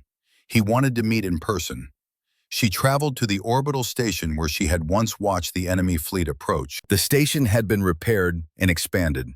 New weapons systems, better shields. Humanity had learned from the war and was preparing for future threats. Morrison met her in the observation deck, the same place where they had stood months ago. Strange being back here, Amara said. Everything's different now. Morrison pointed to where the collective fleet had been. Hard to believe we were enemies. Now they're sending supply ships to help build the memorial station. People change. Species change. Morrison turned to face her. I asked you here because Earth Command has an offer for you. They want to create a new position, Director of Xeno-Diplomatic Relations. You'd be responsible for managing relationships with all alien species, not just the collective. It would come with a promotion to commander and resources to build your own team. Amara blinked. That's a big job. You're the right person for it. You understand aliens better than anyone. You've proven you can fight them and negotiate with them, and both sides trust you. What about teaching? You could still teach. In fact, training new xeno-diplomats would be part of your duties. But you'd also be shaping policy, responding to first contacts, handling crises. It's not an easy job, but it's important. Amara looked out at the stars. Somewhere out there were species humanity had not yet met. Some would be friendly, some would be hostile, some would be impossible to predict. Earth needed someone to navigate those relationships, someone who understood that strength came in many forms. "Can I think about it?" she asked. "Take your time, but not too much time. The galaxy doesn't wait." That night, Amara called her mother. "I've been offered a new position. It would mean more responsibility, more travel, less time for visits." "Will it make you happy?" her mother asked. "I don't know, but I think it's where I'm needed." "Then take it. Just remember to take care of yourself too. And remember, you always have a home here when you need rest." Amara smiled. "I love you, Ami. I love you too, my brave daughter." The next morning, Amara sent her acceptance to Earth Command. She would become the first director of Xeno-Diplomatic Relations. A new chapter was beginning. The first year as director of Xeno-Diplomatic Relations was chaos. Amara had expected challenges, but reality exceeded her expectations. She was building an entire department from scratch, hiring staff, establishing protocols, and responding to situations that no human had faced before. The collective students arrived at the Institute as planned. Their names were difficult for humans to pronounce, so they chose simpler versions: Kryn, Tava, and Zor. They were young by collective standards, curious and eager to learn. The human students were wary at first, but Amara insisted on integration. Mixed training teams, shared exercises, forced cooperation. The first major incident came during a combat simulation. A human student, still carrying anger from the war, deliberately sabotaged his collective teammates' equipment. The exercise ended badly, with Kryn injured and the human student facing disciplinary action. Amara handled it personally. She called both students to her office, along with their teammates. "What happened today cannot happen again," she said firmly. "I don't care about your feelings. I don't care about past grievances. If you cannot work together here, in a safe environment, you will never work together in the field. And that means more people will die." The human student looked defiant. "They tried to kill us all." "Yes, they did, and I stopped them." Amara leaned forward. "I killed collective soldiers. I destroyed their ships. I have more reason to hate them than most people on Earth. But I'm here, training their officers, because hate accomplishes nothing. It just makes the next war more likely." Kryn spoke up, its voice halting as it struggled with English. "We were taught humans were weak, lesser beings. The war showed us we were wrong. If we cannot learn from mistakes, we deserve to lose." The human student looked ashamed. "I'm sorry." "Don't apologize to me," Amara said. "Apologize to your team. Make it right, because if you can't, you're out of this program." The incident became a turning point. Students on both sides realized that Amara would not tolerate prejudice or sabotage. They began to work together more genuinely, learning not just tactics and strategy, but also how to communicate across species barriers. Meanwhile, Amara dealt with other challenges. A science vessel had encountered an unknown species near the edge of human territory. Earth Command wanted her advice on first contact procedures. She spent 3 days drafting guidelines, drawing on everything she had learned about alien psychology and culture. Then there was the incident with the Zorathi Empire. A human merchant ship had accidentally violated Zorathi territory, and the aliens were demanding severe punishment. Amara negotiated for hours, eventually convincing the Zorathi to accept compensation instead of violence. It was exhausting work, but it prevented another war. 6 months into her new role, the memorial station was completed. Both human and collective leaders gathered for the dedication ceremony. Amara attended as Earth's representative, standing beside negotiator Krell once again. The station was beautiful in a solemn way. The central chamber was a vast sphere, its walls covered with the names of everyone who had died in the war. Human names and collective names, mixed together without distinction. At the center floated a sculpture of 2 hands reaching toward each other, One human and one collective. Almost, but not quite touching. A good symbol, Krell said, looking at the sculpture. We reach for peace, but it remains always just beyond our grasp. Maybe that's the point, Amara replied. Peace isn't something you achieve once and forget about. It's something you have to keep reaching for. Speeches were given by both sides. Families of the dead attended, some angry, some grieving, all seeking closure. When it was Amara's turn to speak, she kept her words simple. War shows us the worst we can be. Peace shows us the best. This station honors both, the sacrifice of those who died fighting and the courage of those who chose to stop fighting. May we never forget either lesson. After the ceremony, several family members approached her. Some thanked her. Others blamed her for making peace with the enemy. One elderly woman, who had lost 3 sons in the war, simply looked at her with hollow eyes and said, "I hope it was worth it." Amara had no answer. She could only hope that future generations would be spared such loss. Back at the Institute, graduation day arrived for the first integrated class. 30 human students and 3 collective students stood in formation, wearing their dress uniforms. Amara watched from the stage as Dr. Patel called each name, handing out certificates and commendations. When Kryn's name was called, the collective officer moved forward with careful dignity. Its body had adapted to Earth's lower gravity, and it moved more smoothly than when it had first arrived. Dr. Patel handed it a certificate, and Kryn executed a perfect human salute before returning to formation. The human students applauded, not politely, genuinely.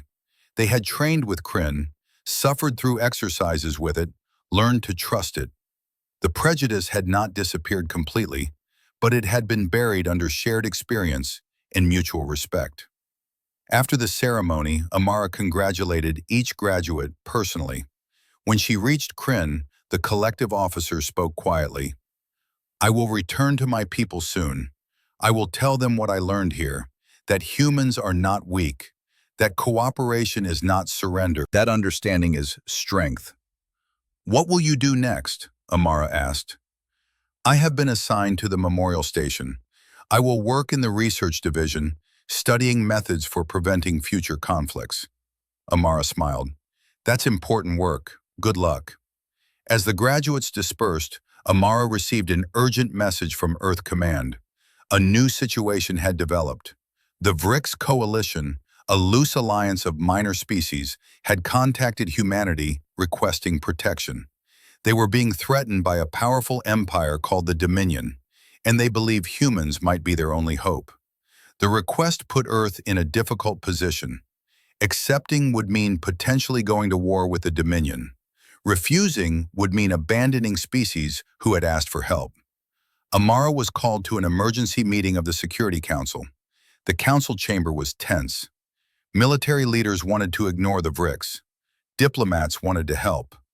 Politicians worried about public opinion. Everyone had different priorities, different concerns.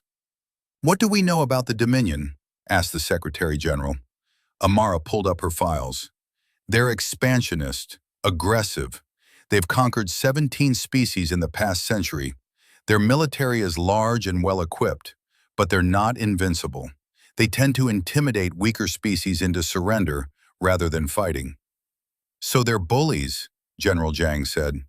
"Essentially, yes." "Then we should help the VRIX," Ambassador Voss argued. "It's the right thing to do." "The right thing and the smart thing aren't always the same," countered Admiral Kim. "We just got out of one war. Do we really want to start another?" The debate went on for hours. Amara listened to all sides, making notes, considering angles. Finally, the Secretary General asked her directly, "Commander Bhatti, what's your recommendation?" Amara thought carefully before answering. "We should help, but not with military force. Not yet. Instead, we should offer the VRIX the same thing we built with the collective, a diplomatic solution. We approach the Dominion as mediators. We demonstrate our strength without using it. We show them that conquering the VRIX would be too costly, but cooperating with them could be beneficial." And if the Dominion refuses to negotiate, General Zhang asked, then we've lost nothing except time, and we'll have given the Vrix time to prepare their defenses with our help. If diplomacy fails, we'll be in a better position for confrontation. The Secretary General nodded slowly. I like this approach. It shows strength through wisdom, not just weapons. Commander Bhatti, I'm assigning you to lead the diplomatic mission. You'll have full authority to negotiate on Earth's behalf. Amara's heart sank even as she nodded acceptance. Another mission. Another negotiation with potentially hostile aliens. Another chance for things to go catastrophically wrong. But this was her job now. This was what she had trained for, fought for, nearly died for. The ability to prevent wars instead of just fighting them. She spent the next 2 weeks preparing, studying Dominion culture, learning their language, understanding their history and motivations. She assembled a team of experts, linguists, military advisors, xenoanthropologists, the best minds humanity had. The Vrix were grateful for Earth's intervention. They sent their own representatives to brief Amara's team. The Vrix were small, barely a meter tall, with delicate features and nervous mannerisms. They had no real military to speak of. Their strength was in manufacturing and trade, not combat. The Dominion gave us 2 months to surrender, explained the Vrix ambassador, speaking through a translation device. 1 month has already passed. If we do not submit, they will invade. We'll do everything we can, Amara promised.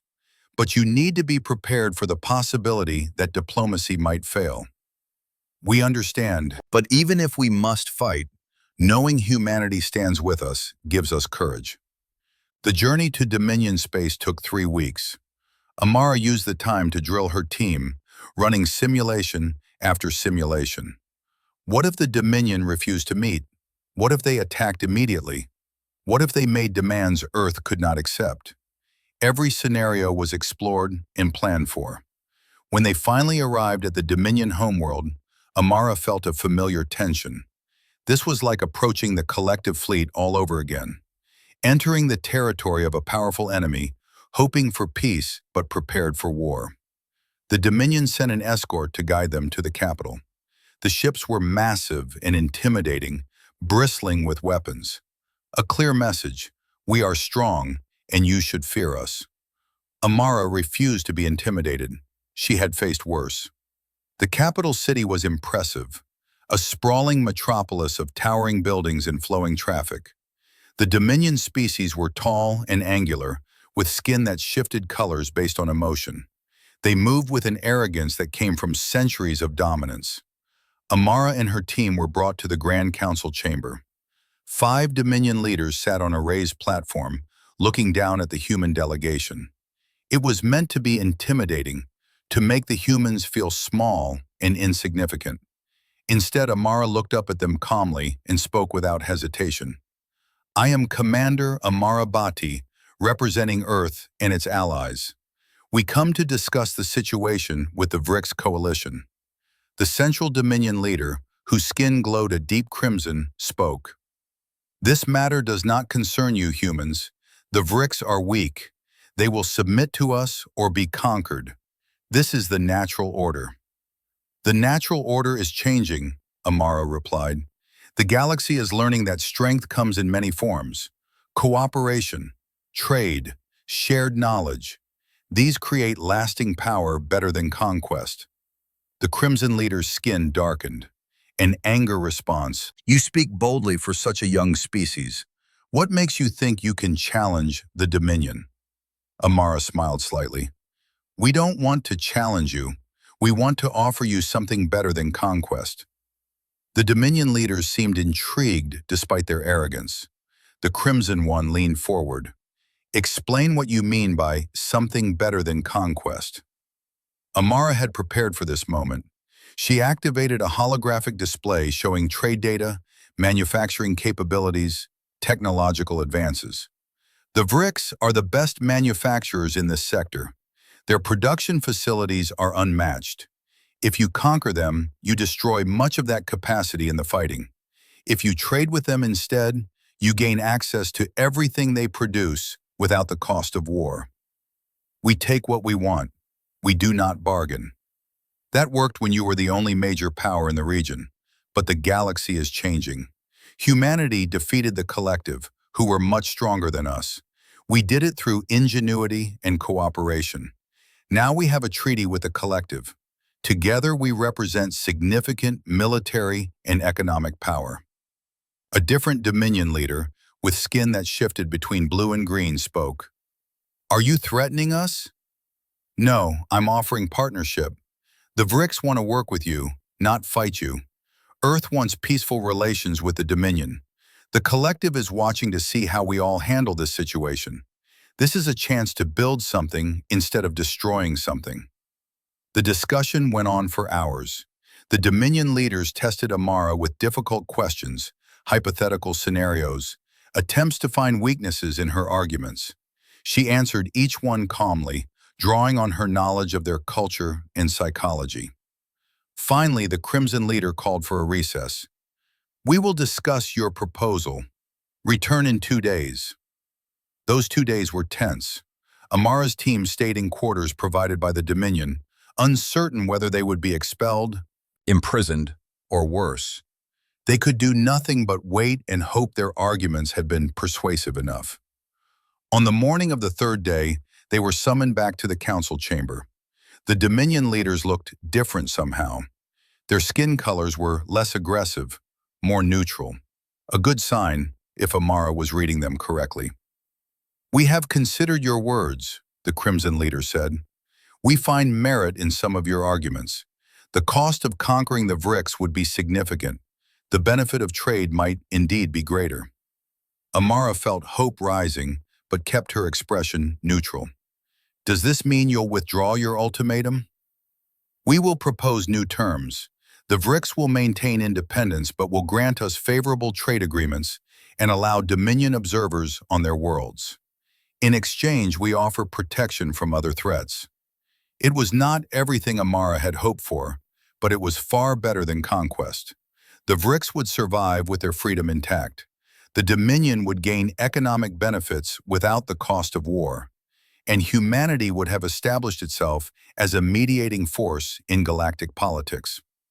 I believe the Vrix will find these terms acceptable, Amara said carefully. I'll need to consult with them, of course. Naturally, we are not unreasonable. The Crimson leader's skin shifted to a lighter shade. You have impressed us, Commander Bhatti. We had heard stories of the human who defeated the collective, but we thought them exaggerated. Now we see they may have understated your capabilities. The compliment made Amara uncomfortable. She did not like being treated as some kind of legend. I just did what made sense. That is precisely what makes you dangerous. You see solutions others miss. You turn weakness into strength. These are valuable traits. The leader paused. The Dominion would welcome formal diplomatic relations with Earth. Perhaps you would consider establishing an embassy here? This was more than Amara had expected. Not just peace with the Vrix, but a potential alliance with the Dominion. Earth Command would be pleased. I'll relay your offer to my government, Amara said. I'm sure they'll be very interested. The negotiations with the Vrix took another week. They were nervous about giving the Dominion any concessions, fearing it would lead to eventual conquest anyway. Amara had to convince them that controlled cooperation was better than being overwhelmed by force. In the end, they agreed. The treaty was signed by all 3 parties, the Dominion, the Vrix coalition, and Earth acting as guarantor. It was not perfect, but it was peace. When Amara returned to Earth, she was exhausted. The mission had taken 2 months total, and she had barely slept during most of it. But Earth Command was thrilled with the results. She had opened relations with 2 new groups and prevented a war that could have eventually drawn humanity in.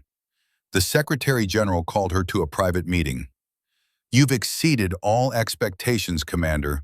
In less than 2 years, you've helped negotiate 2 major treaties and established Earth as a respected diplomatic power. The Security Council wants to expand your department significantly. More staff would be helpful, Amara admitted. We're stretched thin right now. You'll have whatever resources you need. But there's something else. The Secretary General paused. We've received a communication from an unknown source. Long-range signal from deep space. It's clearly artificial, clearly intelligent, but unlike anything we've encountered before. The signal includes what appears to be an invitation to make contact. Amara felt a mix of excitement and dread. New species meant new possibilities, but also new dangers. Do we know anything about them? Nothing. That's why we need you to lead the first contact mission. You've proven you can handle unknown situations and find peaceful solutions. When would we leave? 6 months. That gives us time to prepare properly and gives you time to rest. You've been working non-stop for 2 years. Take a break. Visit your family. Recover your strength. You'll need it. Amara knew the Secretary General was right. She was running on empty, sustained only by determination and coffee. She needed rest before she collapsed. She spent the next month in Lahore with her mother. It was peaceful and healing, a chance to be just Amara instead of Commander Bhatti. She continued her therapy sessions with Dr. Rashid, working through new anxieties that had developed from her diplomatic work. "You're carrying the weight of worlds," Dr. Rashid said during one session. "That's not sustainable. You need to learn to delegate, to trust others to share the burden." "But I'm responsible. If something goes wrong, people could die." "People could die even if you do everything perfectly. You can't control everything, Amara. You can only do your best and accept that sometimes your best won't be enough." It was a hard lesson to accept. Amara had always believed that if she just worked hard enough, planned thoroughly enough, she could prevent disaster. But the galaxy was too big, too complex, too unpredictable. She was just one person trying to hold back chaos with nothing but words and willpower. She returned to work after a month, feeling somewhat restored. Her department had grown significantly. She now had 20 staff members, each specializing in different aspects of xenodiplomacy. She could delegate tasks instead of doing everything herself. The preparations for the deep space mission took months. A new ship was built specifically for long-range exploration and diplomacy. The crew was carefully selected for skills and temperament. Scientists, linguists, soldiers, engineers, all the best humanity had. Amara spent weeks training the crew in first contact protocols. How to interpret alien body language, how to avoid giving offense, how to negotiate when you know nothing about the other side's culture or motivations. "Remember," she told them during one training session, "fear is natural. Aliens are strange and potentially dangerous, but fear makes us stupid. It makes us shoot first and ask questions never. Your job is to feel the fear and think anyway, to see past the strangeness to the intelligence underneath." 3 days before launch, Amara received a surprise visitor at her office. It was negotiator Krell, now serving as the collective's ambassador to Earth. The massive alien had to duck through the doorway, and it barely fit in the visitor's chair. "I heard about your mission to the unknown species," Krell said. "I came to offer advice. I'll take any help I can get." The greatest danger in first contact is assumption. We assume others think like us, want what we want, fear what we fear. The collective made this mistake with humanity. We assumed you would be easy to defeat because you were physically weak. We were wrong. What should I do instead? Assume nothing. Every species is unique. What seems aggressive might be friendly. What seems friendly might be dangerous. Watch, listen, learn before you judge. Krell's skin shifted to a contemplative shade. "And remember, you represent not just humanity now, but all of us. The collective, the Vrix, the Dominion. We are all watching to see how you handle this. You have made Earth a leader in galactic affairs. That comes with responsibility." Amara felt the weight of those words. She was not just representing Earth anymore. She was representing an idea, A new way of doing things. Diplomacy over conquest. Understanding over fear. Cooperation over conflict. "I'll do my best," she said. "I know you will. That is why we trust you." On the day of launch, a crowd gathered at the spaceport. Media coverage was extensive. The mission to contact an unknown species was huge news. Some people were excited, others were afraid. Everyone understood this was a pivotal moment. Amara stood at the ship's boarding ramp, making final preparations. Her mother was there, having traveled from Lahore to see her off. They hugged tightly. "Come back safe," her mother said. "I always do." "You fell from space and nearly died. That's not what I call safe." Amara laughed. "Fair point. I'll be more careful this time." Captain Morrison was there too, along with Dr. Patel and many of her former students. They had all come to wish her well. It felt good to be surrounded by people who believed in her, who trusted her to handle this mission. Private Chen, now Sergeant Chen, saluted her. "Good luck, Commander. Make us proud." "I'll try not to start any wars. That's all we ask." Amara boarded the ship and took her position on the bridge. The crew was ready. The ship was ready. She was as ready as she would ever be. "All systems green," the pilot reported. "Ready for launch on your command." Amara took a deep breath. Somewhere out in the deep darkness of space was an intelligence unlike any humanity had encountered. It could be friendly or hostile, simple or complex, comprehensible or utterly alien. She had no way to know until they got there. But that was the nature of exploration.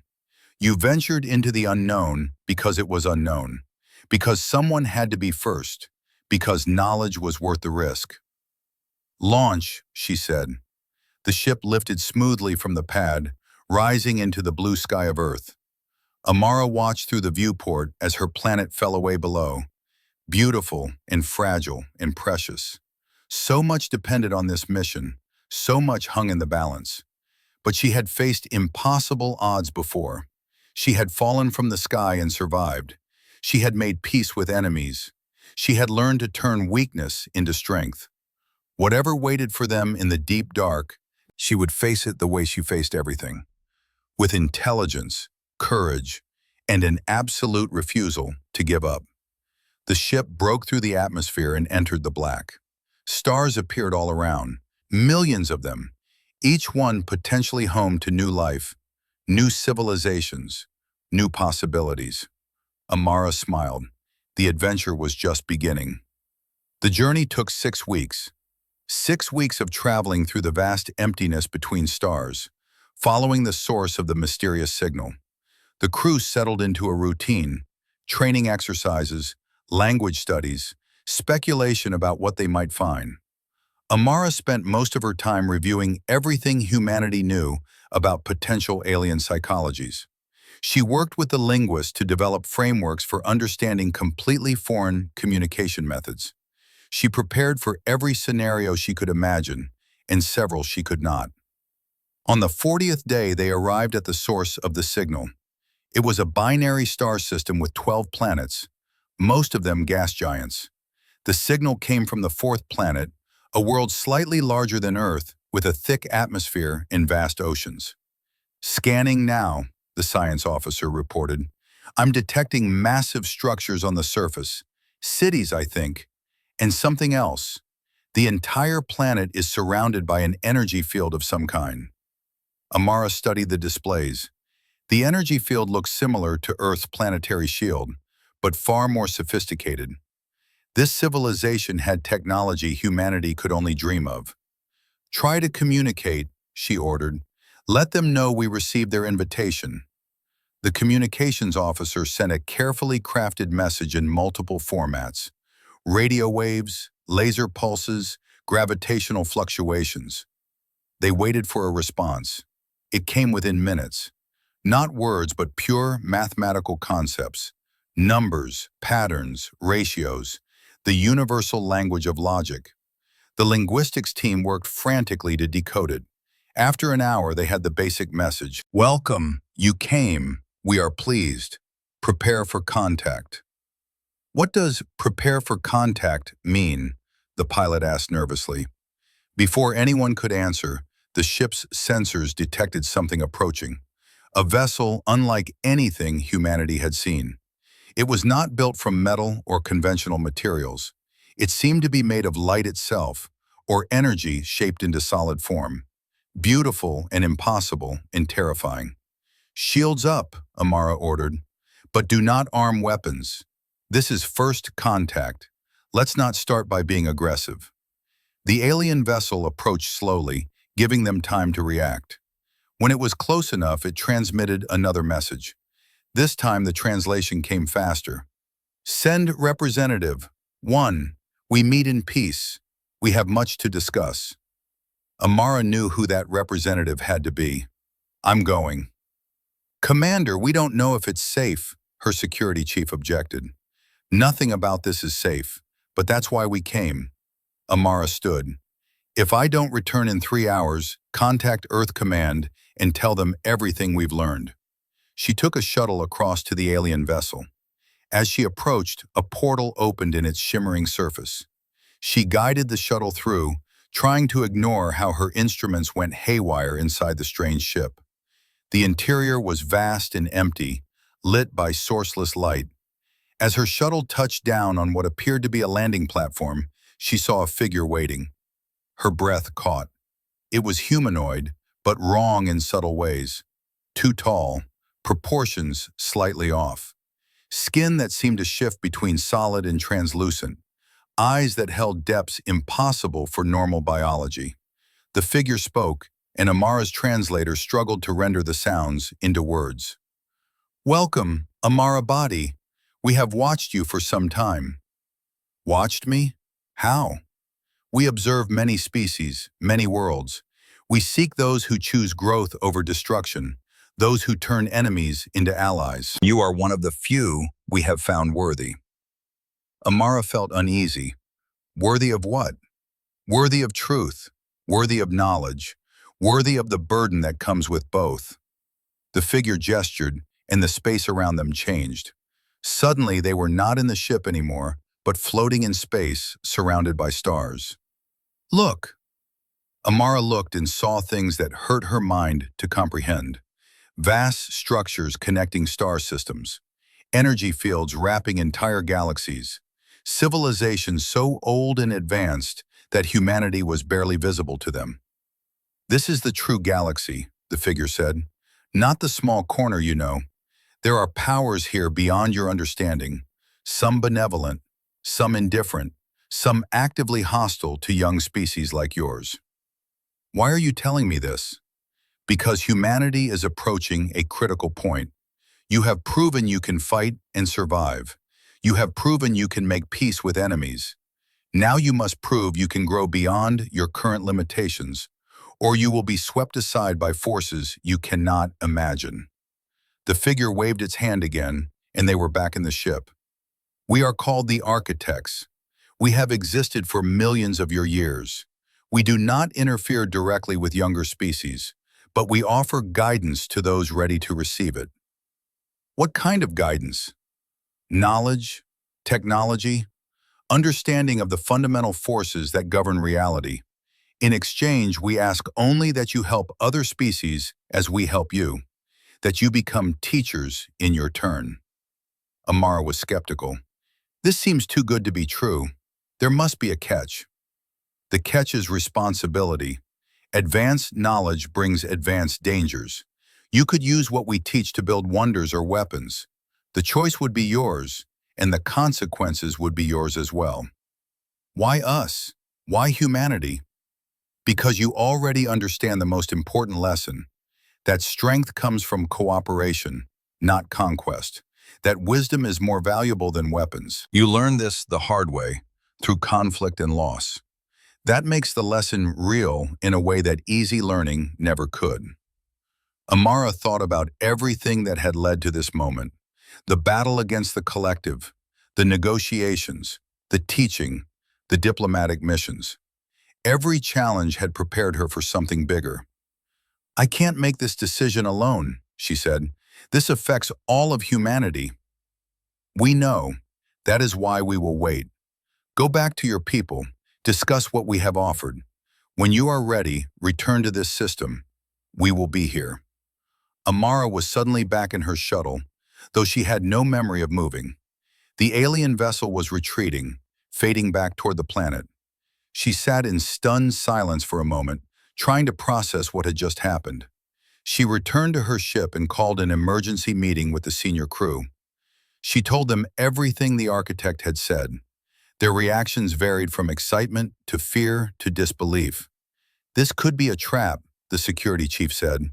A way to weaken us by giving us technology we can't handle. Or it could be genuine, the science officer countered. A chance to leap forward centuries in development. We need to report this to Earth Command immediately, the pilot said. This is way above our authority. They were all right. This decision was too big for one ship, one crew, one person. This would shape humanity's future for generations. The journey back to Earth felt longer than the journey out. Amara drafted her report carefully, trying to capture the enormity of what the architects had offered. She included all sensor data, all recordings, all analysis. When they arrived home, Earth Command was waiting. The Security Council had already been briefed. They wanted to hear Amara's assessment directly. She stood before the council and gave her report.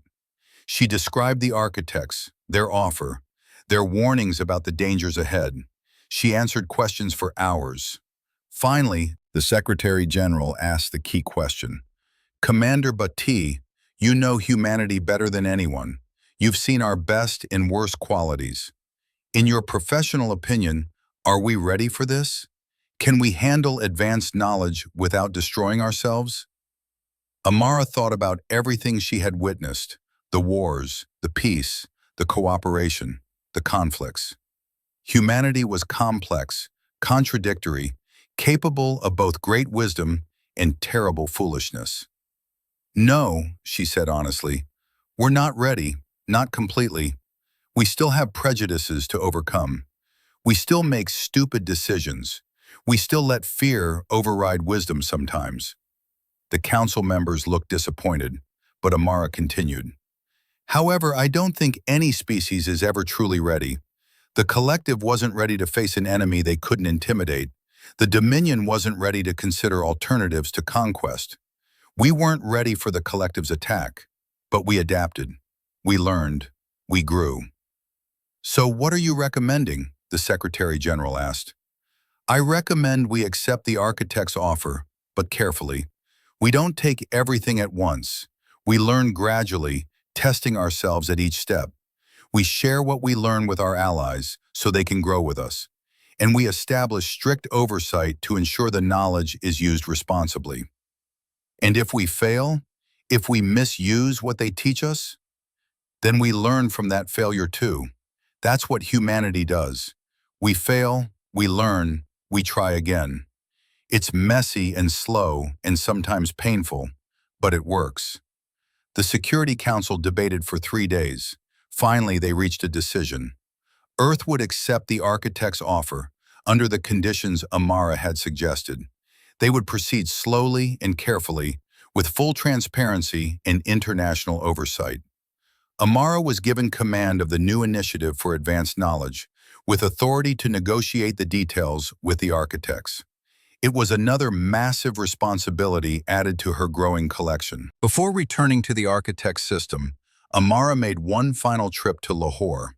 She needed to see her mother, to ground herself before stepping into this new role. They sat together in the small kitchen where Amara had eaten thousands of meals as a child. Her mother poured tea and studied her daughter's face. You look tired, her mother said. I'm always tired lately. That's because you're trying to save the entire galaxy by yourself. Her mother reached across and took her hand. You know you don't have to do this, yes? You could retire. You've done enough. Let someone else carry the burden for a while. Amara had thought about it. She could step down, find a quiet life somewhere, let others deal with the weight of worlds. But she knew she would not. This was her purpose, her calling, the thing she was uniquely suited to do. "I can't," she said simply. "Too many people depend on the decisions I make. If I walk away, someone less qualified takes over. Someone who might make mistakes that cost lives." "And what about your life? Your happiness?" "I am happy, Ami. Not in the simple way I would have been if I'd stayed here and never joined the military, but in a deeper way. I'm doing something that matters. I'm making the galaxy better, safer, more peaceful. That gives me purpose." Her mother smiled sadly. "You're like your father. He always put others first too. It's a beautiful quality, but it can also break you if you're not careful." "I'm being careful. I'm in therapy. I have friends and colleagues who support me. I take breaks when I need them. I'm managing. Just promise me one thing. Promise me that when this is all over, when you've taught the galaxy everything you know, you'll come home. You'll rest. You'll live for yourself, not for everyone else." "I promise, Ami." They sat together in comfortable silence, drinking tea, watching the sunset through the kitchen window. Amara memorized the moment, knowing it would be a long time before she could sit here again. 2 weeks later, she returned to the architect system with a larger delegation. Scientists, diplomats, military advisors, ethicists, the best minds humanity had to offer. The architects welcomed them and began to teach. Not everything at once, but carefully selected knowledge. New theories of physics, advanced mathematical concepts, methods for more efficient energy production. Each lesson came with warnings about potential misuse and guidance on safe implementation. It was slow work. It would take years, maybe decades, to absorb everything the architects offered. But humanity had time. They had proven they could learn. They had proven they could adapt. They had proven they deserved a place among the advanced civilizations of the galaxy. And through it all, Amara remained the bridge between humanity and the unknown. She negotiated with the architects. She translated their teachings for human understanding. She ensured that the knowledge was shared fairly among all nations and all allied species. She thought sometimes about that desperate moment in the space battle, when she had raised her hand and shattered the collective shield. That single action had set everything else in motion. It had proven humanity's worth, opened doors to diplomacy, led to peace, and eventually brought them to the architects. One hand raised in defiance had changed everything. Years passed. Humanity continued to grow and learn. More species joined the alliance Earth had started. The galaxy became more peaceful, more cooperative, more hopeful. Wars still happened, but less frequently. Conflicts still arose, but were more often resolved through dialogue. And always at the center of it was Amara Bhatti. Not because she sought power or glory, but because she had proven time and again that she could turn impossible situations into opportunities, that she could see solutions others missed, that she could bear the weight of worlds without breaking. She grew older. Her hair went gray. Her body accumulated scars from various adventures and misadventures. But her mind remained sharp, her purpose clear, her dedication absolute. On her 60th birthday, the Galactic Alliance held a celebration in her honor. Representatives from dozens of species gathered to thank her for everything she had done. Speeches were given, awards were presented, stories were told about her various achievements. Amara sat through it all with patient discomfort. She had never liked being celebrated. She was just doing her job. When it was finally her turn to speak, she kept her words simple. "I'm not special. I'm just someone who refused to give up when things looked impossible. That's all any of us need to be. Find something worth fighting for, then fight for it with everything you have. The galaxy will be better for it." That night, alone in her quarters, she looked up at the stars. Somewhere out there were threats she had not yet faced, challenges she had not yet overcome, problems that would require everything she had learned and more. But she was ready. She had been ready since that moment when she raised her hand and shattered a shield that was supposed to be unbreakable. Because that was what humans did. They found a way. They adapted. They persevered. They turned defeat into victory, and enemies into allies, and weakness into strength. And as long as Amara Bhatti had breath in her body and purpose in her heart, she would keep doing exactly that. The galaxy was vast and strange and dangerous, but it was also beautiful and full of possibility, and she intended to see as much of it as she could.